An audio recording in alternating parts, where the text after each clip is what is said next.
네, 여러분 반갑습니다. 금일 2021년 8월 30일이고요. 현재 장이 마감된 상태입니다. 저는 오늘 한 종목 매매 대응을 좀 해봤고요. 한 종목 매매하고 마무리를 좀 했습니다. 자, 오늘 시장, 지난주에 미국 시장이 또 신고가를 경신을 하면서 굉장히 좋은 모습을 보여줬죠. 테이퍼링에 대한 악재 이슈가 좀 해소가 되고 시장에서 이 파월 의장의 멘트에 대해서 좀 호재로 인식을 하면서 굉장히 좋은 그리고 강한 모습을 좀 보여줬습니다.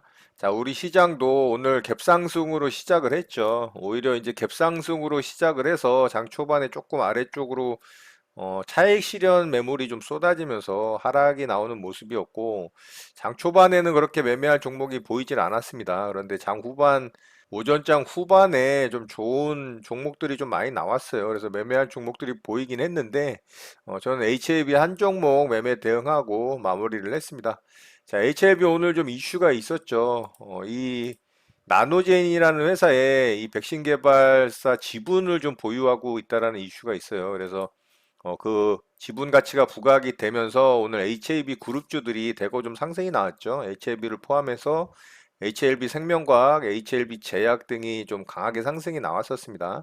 그중에 저는 HLB를 좀 대응을 했는데 위치를 보면 일봉상 굉장히 높은 위치로 상승이 나오는 구간이었어요. 앞에서 이렇게 좀 상승 구간이 있었죠. 그리고서 오늘 거래를 터트리면서 급등하는 모습이 나왔기 때문에 일봉상의 위치상으로 조금 가격적인 부담이 있었어요. 그리고 이런 매물대들도 존재를 했기 때문에 조금은 저는 보수적으로 대응을 했고 빠르게 좀 수익 줄 때 수익 챙기고 좀 마무리를 했습니다. 자, 저는 여기서 좀 공략을 했어요. 이런 자리 이제 돌파를 할 때 여기서 이제 거래가 좀 실리는 게 보이죠. 그래서 요 정도 구간에서 매수해서 빠르게 이제 수익 구간에서 수익 챙기고 좀 마무리를 했습니다. 자, HLB가 이 정도 구간이 지난주 종가 대비 한 10% 조금 넘는 구간이었거든요. 여기 이제 돌파 나올 때가 한 13%대였기 때문에 그나마 좀 부담이 덜 했어요. 그래서 이 종목을 공략을 해서 요 구간이 이제 저는 수익 챙기고 빠르게 나왔죠. 그랬더니 엄청나게 상승이 나오더라고요. 자, 제가 이제 매수한 구간에서 12%가 넘게 상승이 나왔기 때문에 홀딩을 했다면 훨씬 더 좋은 수익 구간이 있었겠죠. 그렇지만 시장도 아직 기술적 반등 구간에 이어지는 부분이기 때문에 저는 뭐 크게 욕심 부리지 않고 그냥 수익 주면 빠르게 수익 챙기고 마무리 하겠다라는 마음으로 좀 대응을 해서 그렇게 이제 수익 챙기고 마무리가 됐습니다. 자, 장중에는 HLB 생명과학이 상한가에 좀 들어가는 모습이었는데요.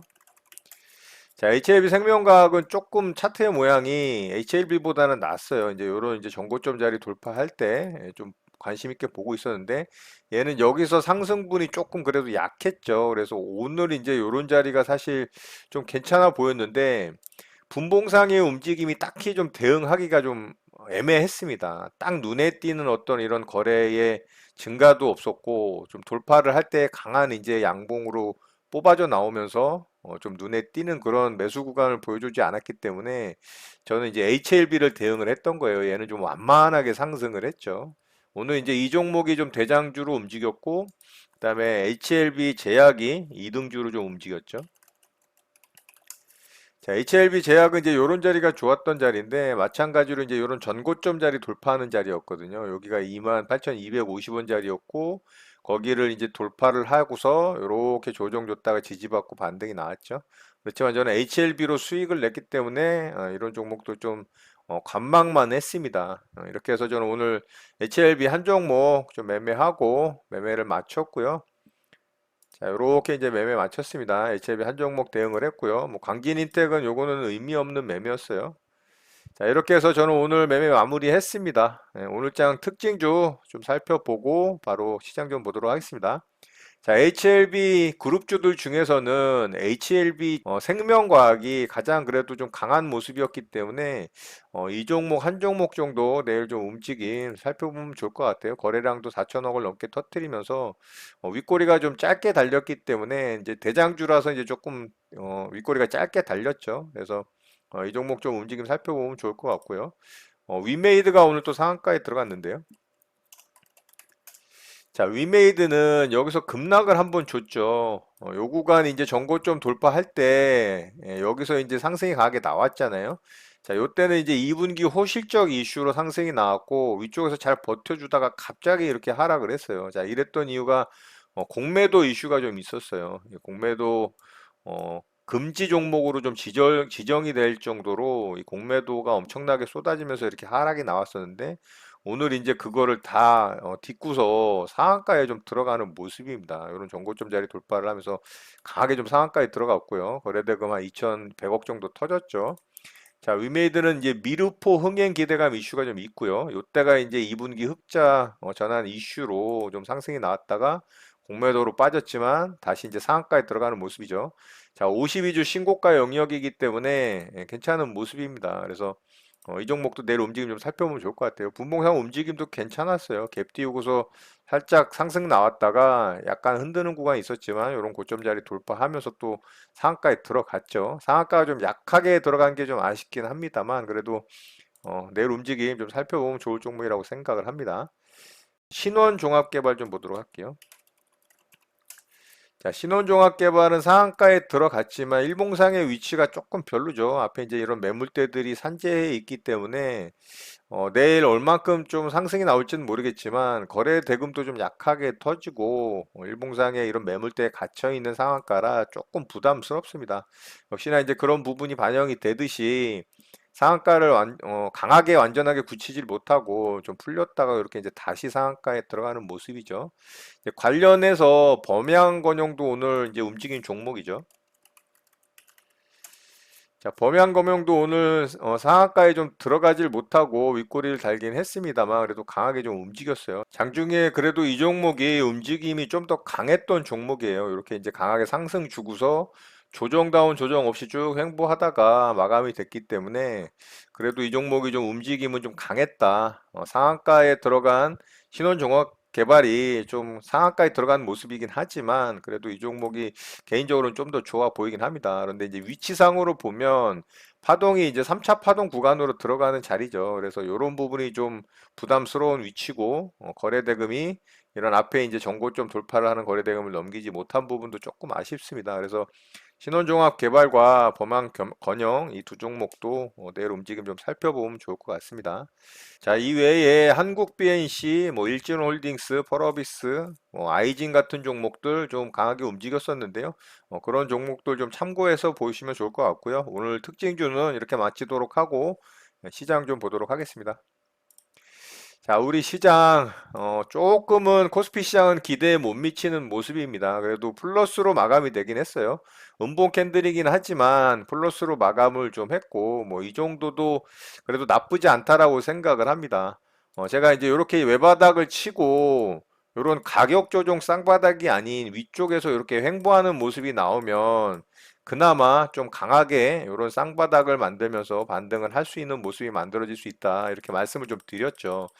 자, 역시나 이제 그런 모습으로 좀 가고 있는 것 같아요. 미국에서 악재로 인식됐던 좀 불안 요소로 작용했던 테이퍼링에 대한 이슈가 이제 불식이 됐잖아요. 파월 의장의 멘트로 인해서 시기적으로는 뭐 올해 안에 할 수도 있을 가능성이 있다라고 전제를 깔았지만 고용 부분에 있어서 완전한 고용이 확인되기 전까지는 금리 인상으로 이전이 되는 금리 인상으로 진행이 되는 일은 없을 것이다라고 확실하게 시장을 좀 안정시키는 비둘기적 발언을 했기 때문에 미국 시장이 그 멘트에 대해서 호재성으로 좀 인식을 하고 불확실성이 해소됐다라는 인식이 강해지면서 좀 상승이 강하게 나왔죠. 역시나 우리 시장도 그 영향을 받은 게 이제 당연하겠죠. 그래서 오늘 좋은 모습을 그래도 보여줬는데 기대에는 못 미치는 모습이죠. 음봉 캔들이 만들어졌고 코스피는 상대적으로 좀 약한 모습입니다. 자, 그런 이유는 외국인의 매도세가 이 코스피에 좀 집중이 돼서 그런 부분이 있어요. 자, 반면에 코스닥 시장은 굉장히 강한 모습이죠. 자, 지난주에 제가 코스닥 시장이 코스피에 비해 강하기 때문에 코스닥 시장에 집중을 해야 된다라는 말씀을 드렸고, 오늘 시장에서의 이제 종목들의 움직임을 봐도 코스피 시장의 종목들의 움직임은 굉장히 답답한 반면에 그래도 코스닥 시장의 종목들의 움직임은 좀 강한 종목들의 출현이 많이 나오는 모습을 보여주고 있고 또 매매를 할 수 있는 그런 모습들을 보여주기 때문에 지금 시장에서의 이제 이 대응은 코스닥 시장의 종목들로 좀 강하게 대응을 하는 게 좋다. 적극적으로 대응을 하는 게 좋다. 이렇게 보시면 좋을 것 같아요. 자, 코스닥 시장은 이제 반등 구간이 피보나치 반등 구간으로 왔을 때 50%대를 넘어서 거의 70%대의 반등을 했거든요. 3825, 618에서 61.8% 구간을 반등을 줬기 때문에 굉장히 강한 반등입니다. 자, 그렇다면은 현재 21선까지 회복을 한 모습이라 여기서 조정이 어느 정도 가격 조정이 나오더라도 쌍바닥 구간을 좀 위쪽에서 만들고 상승이 나올 가능성이 굉장히 높아졌죠. 자, 그렇기 때문에 코스닥 시장에 집중을 해야 된다라고 제가 말씀을 드리는 거고, 시장이 이제 그런 모습을 또 확인을 시켜주고 있죠. 자, 코스피 시장이 좀 아쉬워요. 예, 코스피 시장은 이 수급적인 측면에서 외국인의 수급이 계속 매도로 이 출회가 되다 보니까 시장이 좀 힘을 쓰지를 못하는 모습입니다. 이거는 코스피 시장에서의 외국인의 수급이 적극적으로 들어올 때가 결국에는 코스피 시장의 상승이 좀 강하게 나오는 시기다. 이렇게밖에 좀 생각할 수밖에 없죠. 자, 코스닥 시장은 그래도 오늘도 외국인이 좀 매수 수급을 보여줬기 때문에 상대적으로 좀 강한 모습이라고 볼 수가 있고요. 자, 환율적인 측면이 중요하다고 말씀을 드렸는데, 환율이 오늘도 이제 개파락으로 시작을 했다가 다시 양봉으로 좀 상승을 했어요. 결과적으로는 하락 마감을 했죠. 그렇지만 환율이 한 1150원대 이하로 떨어져야 제가 봤을 때는 좀 외국인의 수급이 그 정도 구간에 좀 강하게 들어오지 않을까. 그래서 환율이 1150원 이하 때 좀 떨어지기를 바래 보고요. 자, 지금 시장 구간은 어쨌든 이 불확실성이 제거가 됐다라는 부분, 테이퍼링에 대한 시장 불안 요소가 사라졌기 때문에 그 부분은 굉장히 긍정적인 역할을 할 것으로 생각이 되고요. 자, 우리 시장 같은 경우도 뭐 특별한 악재는 없습니다. 이제 더 이상 뭐 악재로 작용할 건 없어요. 금리 인상도 끝났고, 테이퍼링에 대한 부분도 해소가 됐고, 그렇다고 우리 시장이 뭐 강력한 호재거리가 있는 상황도 아니죠. 기업들의 실적은 2분기로 피크아웃이 됐다라는 이슈도 있기 때문에 그런 부분에 의해서 또 하락이 나왔던 부분도 있고 실적이 이제 3분기 실적이 어떻게 나오느냐에 따라서 시장 반등이 좀 강하게 나오느냐 그렇지 않느냐로 갈릴 수가 있겠죠. 결국에는 지금 불확실성이 다 해소가 되고 금리 인상에 대한 부분도 뭐 걱정거리가 좀 사라졌다라고 인식이 되는 이 시점에 결국에는 시장이 어느 정도 반등이 나온다면 종목들의 움직임은 실적이 좋은 종목들 그리고 3분기, 4분기 실적이 좋게 나올 가능성이 있는 종목들 위주로 좀 엇갈린 상승이 나올 가능성이 높습니다. 실적이 뒷받침이 되지 않는 종목들, 그동안 시장의 유동성으로 인해서 가격이 좀 싸다라는 인식으로 상승이 나왔던 종목들은 이번 반등 구간, 어떻게 보면 반등을 넘어서 뭐 상승이 나올 수도 있습니다만, 어쨌든 상승 구간에서의 이 종목들의 움직임은 굉장히 이 편차가 클 가능성이 높아요. 그렇다면은 결국에는 3분기, 4분기, 그리고 내년까지도 실적 상승이 예상되고 좋은 실적이 나올 수 있을 가능성이 있는 섹터의 종목들에 집중을 해야 된다라는 부분을 염두를 해 두시고 그런 관련 섹터의 종목들을 좀 공부를 해서 선침의 개념으로 대응을 하는 것도 뭐 나쁘진 않을 것 같습니다만 시장이 확실히 좀 쌍바닥 구간을 만들어주고 반등을 이어가는 그런 구간에서 그런 관련 섹터의 종목들을 좀 집중적으로 공략하는 것도 나쁘지 않다.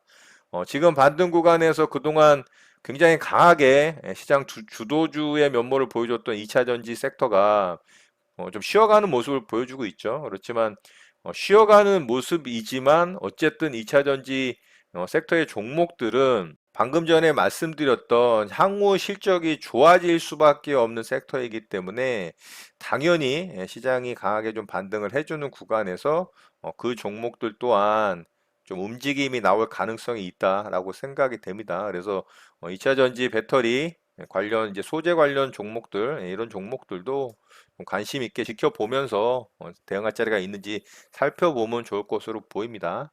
자, 이런 내용들 참고하셔서 여러분들 또 매매 전략에 도움 되셨으면 좋겠고요. 오늘 내용은 이것으로 마치도록 하겠습니다. 오늘 하루도 마무리 잘 하시고요. 늘 행복하시기 바랍니다. 여러분의 구독과 좋아요는 언제나 영상 제작에 큰 힘이 됩니다. 감사합니다. JJ 리더였습니다.